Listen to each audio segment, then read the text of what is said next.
شوفوا لي هذا الفرن، شوفوا يعني بصراحة بخاف ألزمه زين من الوسخ اللي بيه. شوفوا يعني حقرب، شوفوا الوسخ. هذا فرن عايفي لي اياه بالجراج، تحولت على هذا البيت. شوفوا لي اياه هذا الفرن.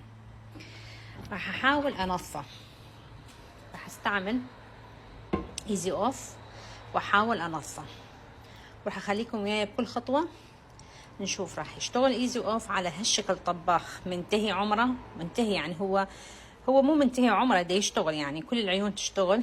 مشكلة بس الوسخ اللي بيه، يعني مستحيل اقدر اطبخ على هالشكل طباخ.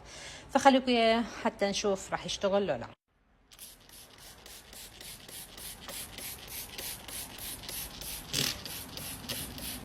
ثاني رشيت الطباخ كله من جوا ومن برا،